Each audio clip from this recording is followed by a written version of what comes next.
ಲೋಕಸಭಾ ಚುನಾವಣೆಯ ಸಮರದಲ್ಲಿ ಮಾತಿನ ಏಟು ಎದುರೇಟು ಬಹಳ ಜೋರಾಗಿದೆ. ಹೆಣ್ಮಕ್ಳು ದಾರಿ ತಪ್ಪುತ್ತಾ ಇದ್ದಾರೆ ಎಂಬಂತಹ ಹೇಳಿಕೆ ಕೊಟ್ಟಿದ್ದಕ್ಕೆ ವಿಷಾದ ವ್ಯಕ್ತಪಡಿಸಿದ್ದಾರೆ ಕುಮಾರಸ್ವಾಮಿ. ತಮ್ಮ ಹೇಳಿಕೆ ವಿವಾದದ ಸ್ವರೂಪ ಪಡಿತಾ ಇದ್ದಂತೆ ಎಚ್ಚೆತ್ತುಕೊಂಡಂತಹ ಎಚ್ಡಿಕೆ ದಿಢೀರಂತ ಸುದ್ದಿಗೋಷ್ಠಿ ನಡೆಸಿದ್ರು. ಸುದ್ದಿಗೋಷ್ಠಿ ನಡೆದು ಸ್ಪಷ್ಟನೆಯನ್ನ ಕೊಟ್ಟರು ಮಾಜಿ ಸಿಎಂ ಕುಮಾರಸ್ವಾಮಿ. ಗ್ಯಾರಂಟಿಯಿಂದಾಗಿ ಹಳ್ಳಿ ಹೆಣ್ಮಕ್ಳು ದಾರಿ ತಪ್ಪುತ್ತಾ ಇದ್ದಾರೆ ಎಂದಿದ್ರು ಎಚ್ಡಿಕೆ. ಕುಮಾರಸ್ವಾಮಿ ಅವರ ಈ ಹೇಳಿಕೆಗೆ ತೀವ್ರ ಆಕ್ರೋಶ ವ್ಯಕ್ತವಾಗಿತ್ತು. ಗ್ಯಾರಂಟಿಯಿಂದ ದಾರಿ ತಪ್ಪಬೇಡಿ ಅಂತ ಎಚ್ಚರಿಸಿದ್ದೇನಷ್ಟೇ, ನಾನು ಮಹಿಳೆಯರನ್ನ ಅವಮಾನಿಸಿಲ್ಲ, ಅಶ್ಲೀಲ ಪದ ಬಳಸಿಲ್ಲ. ಗ್ಯಾರಂಟಿ ಯೋಜನೆಯಿಂದ ಜನರ ಮೇಲೆ ಸಾಲದ ಹೊರೆ ಇರ್ತಾ ಇದೆ. ನಿಮಗೆ 2,000 ಕೊಟ್ಟು ಮನೆಯವರಿಂದ 5,000 ಕಿತ್ಕೊಳ್ತಾರೆ. ಆ 2,000 ರೂಪಾಯಿ ಕೊಡೋದ್ರಿಂದ ದಾರಿ ತಪ್ಪಬೇಡಿ ಅಂತ ಹೇಳಿದ್ದೆ ಎನ್ನುವ ಸ್ಪಷ್ಟನೆಯನ್ನ ಎಚ್ಡಿಕೆ ಕೊಟ್ಟಿದ್ದಾರೆ. ದಿಢೀರಂತ ಸುದ್ದಿಗೋಷ್ಠಿ ಕರೆದು ತಮ್ಮ ಹೇಳಿಕೆ ವಿವಾದ ಸ್ವರೂಪ ಪಡಿತಾ ಇದ್ದಂತೆ ಎಚ್ಚೆತ್ತು ವಿಷಾದ ವ್ಯಕ್ತಪಡಿಸಿದ್ದಾರೆ. ನಾನು ಅವತ್ತು ಹೇಳಿರ್ತಕ್ಕಂಥದ್ದು ನಾಡಿನ ಜನತೆಗೆ, ನನ್ನ ತಾಯಂದಿರಿಗೆ ಎಚ್ಚರಿಕೆಯಿಂದ ತೀರ್ಮಾನ ಮಾಡಿ, ನಿಮ್ಮ ಬದುಕನ್ನು ಇವತ್ತು ಹಾಳು ಮಾಡ್ತಾರೆ ಅಂದರೆ, ಬದುಕನ್ನು ಅಂದರೆ ಬೇರೆ ರೀತಿಯಲ್ಲ ನಾನು ಹೇಳಿದ್ದು. ನಿಮ್ಮ ಕುಟುಂಬಗಳ ಬದುಕಿದೆಯಲ್ಲ, ಸರ್ಕಾರಗಳು ಯಾವ ರೀತಿ ನಡೀಬೇಕು ಅನ್ನೋದು. ನನ್ನ ಪಂಚರತ್ನ ಕಾರ್ಯಕ್ರಮ, ಫ್ರೀ ಸ್ಕೂಲ್ಗಳು ಕಟ್ಟಬೇಕು, ಫ್ರೀ ಆರೋಗ್ಯಕ್ಕೆ ಆಸ್ಪತ್ರೆಗಳು ಕಟ್ಟಬೇಕು, ರೈತರ ಬದುಕನ್ನು ಸರಿಪಡಿಸಬೇಕು ಅಂತಕ್ಕಂಥ ನನ್ನ ಯೋಜನೆ. ಸದೃಢವಾಗಿ ಆರ್ಥಿಕವಾಗಿ ಬೆಳೆಸಬೇಕು ಜನಗಳನ್ನ ಅಂತೇಳಿ 2,000 ರೂಪಾಯಿ ಕೊಟ್ಟ ತಕ್ಷಣ ಸಾಮಾಜಿಕ ನ್ಯಾಯ ಪಾಪ ಹೇಳಿದ್ದಾರೆ ಲಕ್ಷ್ಮೀ ಹೆಬ್ಬಾಳ್ಕರ್ ಅವರು. ಈಗಲೂ ನನಗೆ ಪ್ರತಿಷ್ಠೆ ಇಲ್ಲ. ನನ್ನ ಆ ಹೇಳಿಕೆ ಪಾಪ ಕಾಂಗ್ರೆಸ್ನ ಮಹಿಳಾ ಪದಾಧಿಕಾರಿಗಳಿಗೆ ಆ ನೋವನ್ನು ತಡ್ಕೊಳ್ಳೋಕ್ಕಾಗದೇ ಇರ ಅಂತ ನನ್ನ ಹೇಳಿಕೆ, ಪಾಪ ಅವ್ರ ದುಃಖಕ್ಕೆ ಒಳಗಾಗಿರ್ತಕ್ಕಂಥದ್ದೇನಿದೆ, ನಾನು ಈಗಲೂ ಆ ರೀತಿ ಯಾರಿಗಾದ್ರೂ ದುಃಖಕ್ಕೆ ಒಳಗಾಗ್ತಕ್ಕಂಥ ಸನ್ನಿವೇಶ ತಂದಿದ್ದೀನಿ ಅನ್ನೋದು ನಿಮ್ಮಲ್ಲಿದ್ದರೆ ನಾನು ಈಗಲೂ ವಿಷಾದ ವ್ಯಕ್ತಪಡಿಸ್ತೀನಿ. ನಾನು ವಿಧಾನಸಭೆಯಲ್ಲೇ ಹೇಳಿದ್ದೇನೆ, ನಾನು ಕೆಲವು ದಾರಿ ತಪ್ಪಿದ್ದೇನೆ. ನಾನು ದಾರಿ ತಪ್ಪಿದಾಗ ಸರಿ ದಾರಿಗೆ ತರ್ತಕ್ಕಂಥದ್ದಕ್ಕೆ ನಾನು ಮದುವೆ ಆಗಿರ್ತಕ್ಕಂಥ ನನ್ನ ಹೆಂಡತಿ ಯಾವ ರೀತಿ ತಿದ್ದಿದ್ದಾಳೆ ಅಂತ ಹೇಳಿದ್ದೆ. ವಿಧಾನಸಭೆ ಕಲಾಪದಲ್ಲಿ ಹೇಳಿದ್ದೆ. ನಾನು ನಿಮ್ಮ ಥರ ನಾನು ಬದುಕಿಲ್ಲ. ನಾನು ಈ ರಾಜ್ಯದ ಯಾವುದೇ ಮಹಿಳೆಗೆ ನನ್ನ ಹೇಳಿಕೆ ಏನಾದರೂ ನೋವು ಮಾಡಿದರೆ, ಯಾಕೆಂದ್ರೆ ನಾನು ಅಪಚಾರ ಮಾಡಿಲ್ಲ ಯಾವುದೇ ಹೆಣ್ಮಕ್ಳಿಗೆ. ಹೆಣ್ಮಕ್ಳು ದಾರಿ ತಪ್ಪುತ್ತಾ ಇದ್ದಾರೆ ಎಂಬ ಎಚ್ಡಿಕೆ ಹೇಳಿಕೆಗೆ ಡಿಕೆಶಿ ತೀವ್ರ ಆಕ್ರೋಶ ವ್ಯಕ್ತಪಡಿಸಿದ್ದು, ಹೆಣ್ಣು ಮಕ್ಕಳ ಬಗ್ಗೆ ಎಚ್ಡಿಕೆ ಬಾಯಿಗೆ ಬಂದಂತೆ ಮಾತಾಡಿದ್ದಾರೆ. ಈಗ ವಿಷಾದ ತಪ್ಪಾಯಿತು ಎನ್ನುವ ಡ್ರಾಮಾ ಬೇಡ, ಬಿಜೆಪಿಯವರು ಗ್ಯಾರಂಟಿ ವಾಪಸ್ ಕೊಡಿ ಅಂತ ಕರೆ ಕೊಡ್ಲಿ. ಕುಮಾರಸ್ವಾಮಿ ಮಾತು ಕೇಳಿ 5 ಜನರು ಕೂಡ ಗ್ಯಾರಂಟಿ ಬಿಡಲ್ಲ, ಪಿಕ್ ಪಾಕೆಟ್ ಮಾಡಿ ಅವನಿಗೆ ರೂಢಿ ಅಲ್ವಾ ಅಂತ ಏಕವಚನದಲ್ಲಿ ಕುಮಾರಸ್ವಾಮಿ ವಿರುದ್ಧ ಡಿಕೆ ಶಿವಕುಮಾರ್ ವಾಗ್ದಾಳಿಯನ್ನು ನಡೆಸಿದ್ದಾರೆ. ಹೆಣ್ಣು ಮಕ್ಕಳಿಗೆ ಕಪ್ಪು ಚುಕ್ಕೆ ತಂದಿದ್ದಾರೆ ಕುಮಾರಸ್ವಾಮಿ ಅಂತ ಗುಡುಕಿದ್ದಾರೆ ಡಿಕೆಶಿ. ಏನು ಬೇಕಾದ್ರೂ ಹೇಳ್ಕೊಳ್ಳಿ, ಇವತ್ತು ನಾವು ಹೋರಾಟ ಮಾಡಬೇಕಾದ್ದು, ನಾವು ಹೆಣ್ಣು ಮಕ್ಕಳ ಪರವಾಗಿ ನಿಂತ್ಕೊಳ್ಬೇಕಾದ್ದು, ಅವ್ರಿಗೆ ಆತ್ಮಧೈರ್ಯನ ಕೊಡಬೇಕಾದ್ದು, ಅವರ ಕುಲಕ್ಕೆ ಒಂದು ದೊಡ್ಡ ಕಪ್ಪು ಚುಕ್ಕೆಯನ್ನು ಕುಮಾರಸ್ವಾಮಿ ಅವರು ತಂದಿದ್ದಾರೆ. ಇದಕ್ಕೆ ನಾನು ಕರೆ ಕೊಡ್ತಾ ಇದ್ದೀನಿ. ನಾನು ಝೂಮ್ ಮೀಟಲ್ಲಿ ಒಂದು ನಿಮಿಷ ಮಾತ್ರ ಇದ್ದೆ ಅಷ್ಟೇ, ಮಿಕ್ಕಿದ್ದು ನಾನು ಬೇರೆ ಬೇರೆ ಟ್ರಾವೆಲ್ ಮಾಡ್ತಾ ಇದ್ದೆ. ನಾನು ಚೀಫ್ ಮಿನಿಸ್ಟ್ರು, ನಾನು ಎಲ್ಲ ನಾಯಕರಿಗೆ, ಎಲ್ಲ ಸಂಘಟನೆಯವ್ರಿಗೆ 1,20,00,000 ಹೆಣ್ಮಕ್ಳು ಇವತ್ತು ಗೃಹಲಕ್ಷ್ಮಿ ತೆಗೆದುಕೊಳ್ತಾ ಇದ್ದಾರೆ. 1,50,00,000 ಅಷ್ಟು ಹೆಣ್ಣುಮಕ್ಕಳು ಇದು ಕುಟುಂಬದವರು ಇವತ್ತು ಗೃಹ ಜ್ಯೋತಿ ತೆಗೆದುಕೊಳ್ತಾ ಇದ್ದಾರೆ. ಸೊ ಎಲ್ಲ ಕುಟುಂಬದವರು ಇವತ್ತು ಹೋರಾಟಕ್ಕೆ ಭಾಗಿಯಾಗಬೇಕು, ನಿಮ್ಮ ಪ್ರತಿಭಟನೆಯನ್ನು ವ್ಯಕ್ತಪಡಿಸಬೇಕು. ಇದಕ್ಕೆ ತಾವು ಈ ಎಲೆಕ್ಷನ್ಗೆ ತಕ್ಕ ಪಾಠವನ್ನು ತಿಳಿಸ್ಬೇಕು ಅಂತೇಳಿ ಅವ್ರನ್ನ ನಾನು ಕ್ಷಮಾಪಣೆ ಕೇಳಲಿಕ್ಕೂ ನಾನು ತಯಾರಿಲ್ಲ. ಅವ್ನ ಕ್ಷಮಾಪಣೆ ಅವಶ್ಯಕತೆ ಇಲ್ಲ. ವಿಷಾದ ವ್ಯಕ್ತಪಡಿಸೋದು ಬೇಕಾಗಿಲ್ಲ. ಇವನು ವಿಷಾದ, ಈ ಡ್ರಾಮಾ, ನಮ್ಮ ಗ್ಯಾರಂಟಿ ಬಗ್ಗೆ ಮಾತಾಡ್ತಾರಲ್ಲ, ಈಗ ಎಲ್ಲ ಅವ್ರ ಪಾರ್ಟಿ ಇವರೆಲ್ಲ ತಗೋತಾ ಇದಾರಲ್ಲ ಗ್ಯಾರಂಟಿ, ಬರ್ಕೊಟ್ಬಿಟ್ಟು ನಂಗೆ ಬೇಡ ಅಂತ ನೋಡೋಣ. ಗೌಡರ ಕುಟುಂಬ ಆಸ್ತಿಯನ್ನ ಕೂಡ ಕೆದಕಿದ್ದಾರೆ ಡಿಕೆಶಿಗೆ ಎಚ್ಡಿಕೆ ಅದಕ್ಕಾಗಿ ಟೆಚ್ಚಿ ಕೊಟ್ಟಿದ್ದಾರೆ. ಕಲ್ಲು ಬಂಡೆ ಕದ್ದು ವಿದೇಶ ಕಳಿಸೋದು ಕಷ್ಟನ, ಡಿಕೆಶಿಗೆ ನನ್ನೊಬ್ಬನದ್ದೇ ಭಯ ಅಂತ ಎಚ್ಡಿಕೆ ಟಾಂಗ್ ಕೊಟ್ಟಿದ್ದಾರೆ. ನನ್ನದು 45 ಎಕರೆ ಆಸ್ತಿ ಇದೆ. ನಾನು ಸಿನಿಮಾದಲ್ಲಿ ಹಂಚಿಕೆದಾರನಾಗಿದ್ದಾಗ ಸಂಪಾದನೆ ಮಾಡಿದಂತಹ ಆಸ್ತಿ ರಾಜಕೀಯಕ್ಕೆ ಬಂದ ಆಸ್ತಿ ಮಾಡಿಲ್ಲ. 20 ಟನ್ ಕೊಬ್ಬರಿ ಬೆಳೆದಿದ್ದೀನಿ, ಕಲ್ಲಂಗಡಿ ಬೆಳೆದಿದ್ದೀನಿ, ಎಲ್ಲ ವಿಡಿಯೋ ಮಾಡಿಟ್ಟಿದ್ದೀನಿ. ಬಂದು ನೋಡಪ್ಪ ನಮ್ಮ ತೋಟಕ್ಕೆ ಅಂತ ಡಿಕೆಶಿಗೆ ಎಚ್ಡಿಕೆ ಟಾಂಗ್ ಕೊಟ್ಟಿದ್ದಾರೆ. ನಂದು 45 ಎಕರೆ ಲ್ಯಾಂಡ್ ಇದೆ, 45-48 ಎಕರೆ ಇದೆ. ನಾನು ಸಿನಿಮಾದಲ್ಲಿ ಇಂಜಿನಿಯರ್ ಸಿನಿಮಾದಲ್ಲಿ ಸಂಪಾದನೆ ಮಾಡ್ತಾ ಇದ್ದೆ. ಆ ಒಂದು ದಿನದಿಂದ ನಾನು ರಾಜಕಾರಣಕ್ಕೆ ಬಂದಿರಲಿಲ್ಲ. ನಾನು ರಾಜಕಾರಣಕ್ಕೆ ಬರೋದಕ್ಕಿಂತ 10 ವರ್ಷದ ಮುಂಚೆ ಆಸ್ತಿ ತಗೊಂಡಿರ್ತಕ್ಕಂಥದ್ದು. ರಾಜಕಾರಣಕ್ಕೆ ಬಂದ ಮೇಲೆ ನಾನೇನು ಆಸ್ತಿ ಮಾಡಿಲ್ಲ. ನಮ್ಮ ತೋಟದಲ್ಲಿ ಏನು ಬೆಳಿತೀನಿ ಅನ್ನೋದು ಬಂದು ನೋಡಪ್ಪ, ನಾನೇನು ರೆಸಾರ್ಟ್ ಮಾಡಿಲ್ಲ. ಬೆಳೆ ಏನು ಬೆಳೆದಿದ್ದೀನಿ, ಇವತ್ತು ತೆಂಗಿನ ಗಿಡ ಇಟ್ಟಿದ್ದೀನಿ. ಸುಮಾರು 20 ಟನ್ ಕೊಬ್ಬರಿನ ರೇಟ್ 8,000 ರೂಪಾಯಿ ಇತ್ತು, ಮಾರಾಟ ಮಾಡೋದು ಇಟ್ಟಿದ್ದೀನಿ, ಸಾಕಿಟ್ಟಿದ್ದೀನಿ. ಮೊನ್ನೆ ಕಲ್ಲಂಗಡಿ ಹಣ್ಣನ್ನು ಸುಮಾರು 50 ಟನ್ ಬೆಳೆದಿದ್ದೀನಿ. 50 ಟನ್ ಕಲ್ಲಂಗಡಿ ಹಣ್ಣು ಬೆಳೆದಿದ್ದೇನೆ. ಸುಮಾರು 55 ಲಕ್ಷ ರೂಪಾಯಿ ವೆಚ್ಚದ ಬಾಳೆಹಣ್ಣು ಬೆಳೆದಿದ್ದೇನೆ. ಬಾಳೆ ವಿಡಿಯೋ ಮಾಡಿಟ್ಟಿದ್ದೀನಿ. ಎಲ್ಲ ನಾನು ಬೆಳೆದಿರ್ತಕ್ಕಂಥ ಬೆಳೆ ವಿಡಿಯೋ ಮಾಡಿಟ್ಟಿದ್ದೀನಪ್ಪ. ಇದಕ್ಕೆ ಡಿಕೆಶಿ ಕೂಡ ತಿರುಗೇಟು ಕೊಟ್ಟಿದ್ದು. ಆಸ್ತಿ ಕುರಿತ ಬಹಿರಂಗ ಚರ್ಚೆಗೆ ಎಚ್ಡಿಕೆಗೆ ಡಿಕೆಶಿ ಪಂತ ಆಹ್ವಾನ ಮಾಡಿದ್ದಾರೆ. ಆಸ್ತಿ ಎಲ್ಲಾ ದಾಖಲೆಗಳನ್ನ ತೆಕ್ಕೊಂಡು ಬರ್ತೀನಿ, ನಿಂದೆಷ್ಟು ನಿಮ್ಮ ಅಣ್ಣಂದೆಷ್ಟು ಚರ್ಚೆ ಮಾಡೋಣ ಬಾ, ವಿಧಾನಸಭೆಯಲ್ಲೇ ಚರ್ಚೆ ಮಾಡೋಣ ಬಾ ಅಂತ ಪಂತ ಆಹ್ವಾನ ಮಾಡಿದ್ದಾರೆ. ಬೆಳಗಾವಿ ಪೆಗ್ದು ಮಾತಾಡ್ತೀನಿ.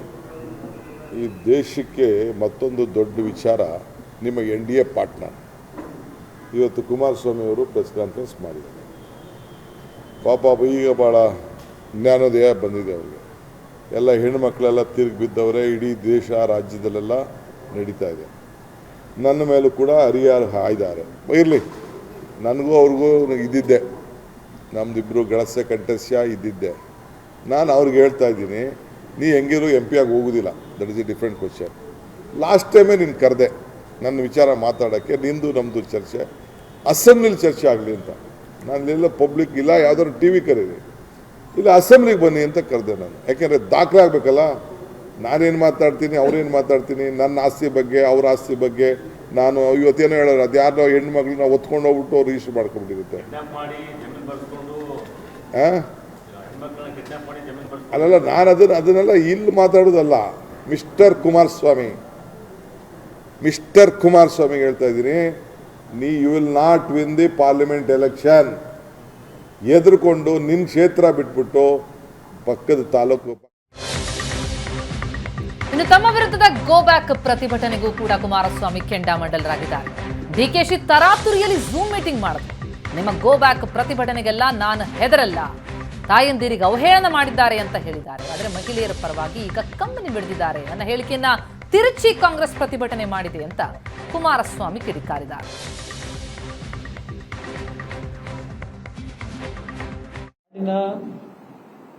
ನನ್ನ ಮಹಿಳಾ ತಾಯಂದಿರ ಬಗ್ಗೆ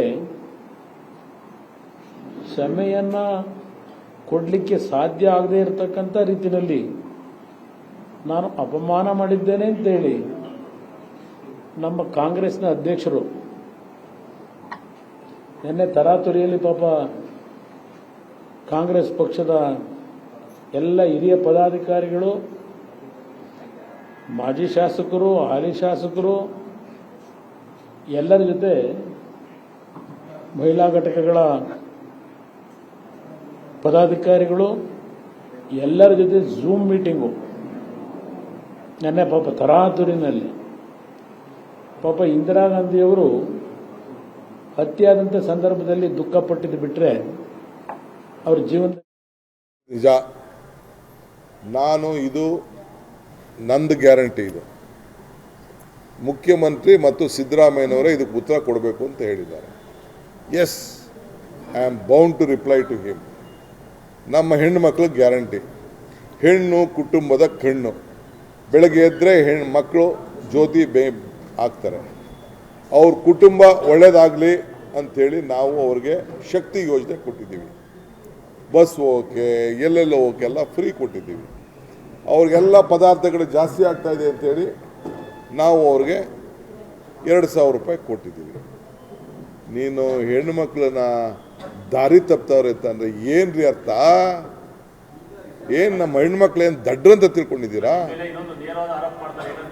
ನಾನು ಸ್ವಲ್ಪ ಕೇಳಿ, ಒಂದು ನಿಮಿಷ ಇರಿ, ಯಾರನ್ನು ಕ್ವಶನ್ ಆಮೇಲೆ ಕೇಳಿ. ನಾನು ಐ ಆಮ್ ಗಿವಿಂಗ್ ಎ ಕಾಲ್ ಎಲ್ಲ ಮಹಿಳೆಯರಿಗೆ, ಕಾಂಗ್ರೆಸ್ ಅಂತಲ್ಲ, ಎಲ್ಲ ಮಹಿಳೆಯರಿಗೆ ಸ್ವಾಭಿಮಾನದ ಪ್ರಶ್ನೆ ಇದು. ನಿಮ್ಮ ಏನು ಬದುಕಿನಲ್ಲಿ ನಿಮ್ಮ ಬದಲಾವಣೆಗೆ ನಿಮಗೆ ಶಕ್ತಿ ಕೊಡಲಿಕ್ಕೆ ಕೊಟ್ಟಂತ ನಾವು ಕಾರ್ಯಕ್ರಮ. ಡಿಕೆಶಿ ಎಚ್ಡಿಕೆ ಟಾಕ್ ಫೈಟ್ ತಾರಕಕ್ಕೇರಿದೆ. ಮಿಸ್ಟರ್ ಕುಮಾರಸ್ವಾಮಿ, ಮಂಡ್ಯದಲ್ಲಿ ನೀನು ಗೆಲ್ಲಲ್ಲ, ಮಂಡ್ಯ ಜನ ಹೊರಗಿನವರನ್ನ ಗೆಲ್ಲಿಸಲ್ಲ ಅಂತ ಏಕವಚನದಲ್ಲೇ ವಾಗ್ದಾಳಿ ಮಾಡಿಸಿದ್ದಾರೆ ಡಿಕೆ ಶಿವಕುಮಾರ್. ಕುಮಾರಸ್ವಾಮಿ ಎಂಪಿ ಆಗಿ ದೆಹಲಿಗೆ ಹೋಗಲ್ಲ, ಹೆದರಿ ಪಕ್ಕದ ಕ್ಷೇತ್ರಕ್ಕೆ ಹೋಗಿದ್ದು, ನೀನು ಮೋಸಗಾರ, ಸುಳ್ಳುಗಾರ ಅಂತ ಬೆಳಗಾವಿಯಲ್ಲಿ ಡಿಸಿಎಂ ಡಿಕೆ ಶಿವಕುಮಾರ್ ಮಾಜಿ ಸಿಎಂ ಎಚ್ಡಿಕೆ ವಿರುದ್ಧ ವಾಗ್ದಾಳಿ ಮಾಡಿದ್ದಾರೆ.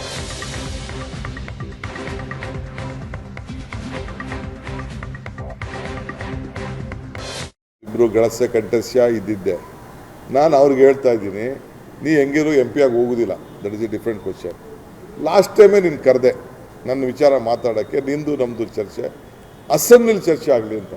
ನಾನೆಲ್ಲ ಪಬ್ಲಿಕ್ ಇಲ್ಲ, ಯಾವ್ದಾದ್ರು TV ಕರೀರಿ, ಇಲ್ಲ ಅಸೆಂಬ್ಲಿಗೆ ಬನ್ನಿ ಅಂತ ಕರೆದೆ ನಾನು. ಯಾಕೆಂದರೆ ದಾಖಲೆ ಆಗಬೇಕಲ್ಲ, ನಾನೇನು ಮಾತಾಡ್ತೀನಿ, ಅವ್ರೇನು ಮಾತಾಡ್ತೀನಿ, ನನ್ನ ಆಸ್ತಿ ಬಗ್ಗೆ, ಅವ್ರ ಆಸ್ತಿ ಬಗ್ಗೆ.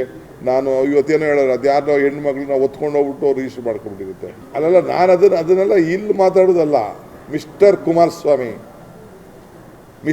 ಕುಮಾರಸ್ವಾಮಿಗೆ ಹೇಳ್ತಾ ಇದ್ದೀನಿ, you will not win the parliament election. ಎದುರುಕೊಂಡು ನಿನ್ನ ಕ್ಷೇತ್ರ ಬಿಟ್ಬಿಟ್ಟು ಪಕ್ಕದ ತಾಲೂಕು, ಪಕ್ಕದ ಜಿಲ್ಲೆಗೆ ಹೋಗಿದ್ಯಾ, ಹೋಗಿ, you have right to go. Let us debate in the assembly. ಯಾಕೆಂದರೆ ನಮ್ಮ ಜನ್ರೇಷನ್ ನೋಡಬೇಕು, ಮುಂದಿನ ಜನ್ರೇಷನ್ನು. ನೀನು ಎಂಥ ಸುಳ್ಳುಗಾರ. ಈ ಬಗ್ಗೆ ಇನ್ನಷ್ಟು ಡೀಟೇಲ್ಸ್ ಪಡೆಯೋಣ. ನಮ್ಮ ಪ್ರತಿನಿಧಿ ಶರತ್ ಈಗ ಸಂಪರ್ಕದಲ್ಲಿದ್ದಾರೆ. Sharath, HDK versus DKShi talk fight ಭಾರಿ ತಾರಕಕ್ಕೇರ್ತಾ ಇದೆ. ಎಚ್ಡಿಕೆ ಕೊಟ್ಟಂತಹ ಒಂದು ಹೇಳಿಕೆಯಿಂದ ಆರಂಭ ಆದದ್ದು, ಈಗ ನೋಡ್ತಾ ಹೋದ್ರೆ ಇದೇ ಅಸ್ತ್ರವನ್ನಾಗಿ ಪರಿಗಣಿಸ್ತಾ ಇದೆಯಾ ಕಾಂಗ್ರೆಸ್? ಡಿಕೆ ಶಿವಕುಮಾರ್ ಬಹಳ ದೊಡ್ಡ ಮಟ್ಟದಲ್ಲಿ ಇದನ್ನು ತೆಗೆದುಕೊಂಡು ಹೋಗೋಕೆ ಕಂಡು ಬರ್ತಾ ಇದೆ ಅಂತ.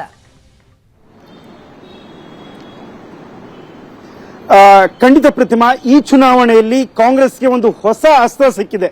ಕುಮಾರಸ್ವಾಮಿಯವರ ದಾರಿ ತಪ್ಪಿದ ಹೇಳಿಕೆ ವಿಚಾರವನ್ನೇ ಇಟ್ಕೊಂಡು ನಿನ್ನೆಯಿಂದನೂ ಕೂಡ ಸಿಎಂ ಆಗಿರ್ಬೋದು, DCM ಆಗಿರ್ಬೋದು ಸೇರಿದಂತೆ ಸಂಪುಟದ ಎಲ್ಲಾ ಸಚಿವರು ಕೂಡ ಕುಮಾರಸ್ವಾಮಿ ವಿರುದ್ಧ ತಿರುಗಿ ಬಿದ್ದಿದ್ದಾರೆ. ಅದರಲ್ಲೂ ಕೂಡ KPCC ಅಧ್ಯಕ್ಷರಾದಂತ DCM ಡಿಕೆ ಶಿವಕುಮಾರ್ ನಿನ್ನೆಯಿಂದನೂ ಕೂಡ ಕುಮಾರಸ್ವಾಮಿ ವಿರುದ್ಧ ವಾಗ್ದಾಳಿಯನ್ನು ನಡೆಸ್ತಾ ಇದ್ದಾರೆ. ಅದರಲ್ಲೂ ಕೂಡ ಮಂಡ್ಯದ ಲೋಕಸಭಾ ಕ್ಷೇತ್ರದಲ್ಲಿ ಕುಮಾರಸ್ವಾಮಿ ಗೆಲ್ಲೋದಿಲ್ಲ ಅಂತ ನೇರವಾಗಿ ಹೇಳಿಕೆಯನ್ನು ಕೂಡ ಕೊಡ್ತಾ ಇದ್ದಾರೆ. ಅದ್ರ ಜೊತೆಗೆ ಒಕ್ಕಲಿಗ ಅಸ್ತ್ರವನ್ನು ಕೂಡ ಪ್ರಯೋಗಿಸ್ತಾ ಇದ್ದಾರೆ. ಯಾಕೆ ಈ ರೀತಿ ಹೇಳಿಕೆಯನ್ನು ಕೊಟ್ಟರು ಒಕ್ಕಲಿಗರು? ದರಿದ್ರ ಹೇಳಿಕೆಯನ್ನು ಒಕ್ಕಲಿಗರು ಕೊಟ್ರ? ನನಗಷ್ಟೇ ಅಪಮಾನ, ಅಂದ್ರೆ ಮಹಿಳೆಯರಿಗಷ್ಟೇ ಅಪಮಾನ ಆಗಿಲ್ಲ ಅವರ ಹೇಳಿಕೆ, ಒಕ್ಕಲಿಗರು ಕೂಡ ಅಪಮಾನ ಆಗಿದೆ ಅನ್ನೋ ದಾಟಿಯಲ್ಲಿ ನಿನ್ನೆಯಿಂದನೂ ಕೂಡ ಅವರ ವಿರುದ್ಧ ವಾಗ್ದಾಳಿಯನ್ನು ನಡೆಸ್ತಾ ಇದ್ದಾರೆ.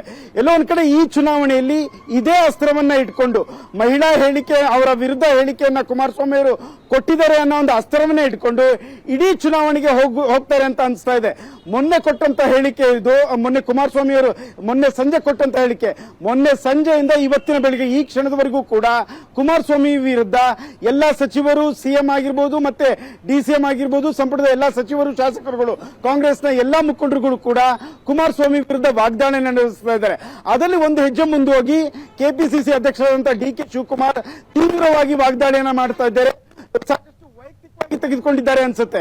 ಯಾಕೆಂದ್ರೆ ಮೊದಲಿಂದನೂ ಕೂಡ ಅವರಿಗೆ ಸಾಕಷ್ಟು ರೈವಲ್ರಿ ಇತ್ತು.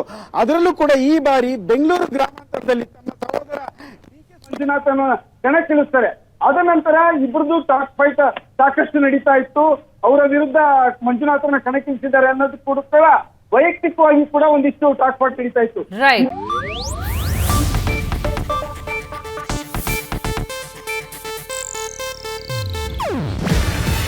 ಇದು ಏಷ್ಯಾನೆಟ್ ನ್ಯೂಸ್ ನೆಟ್ವರ್ಕ್ ಪ್ರಸ್ತುತಿ.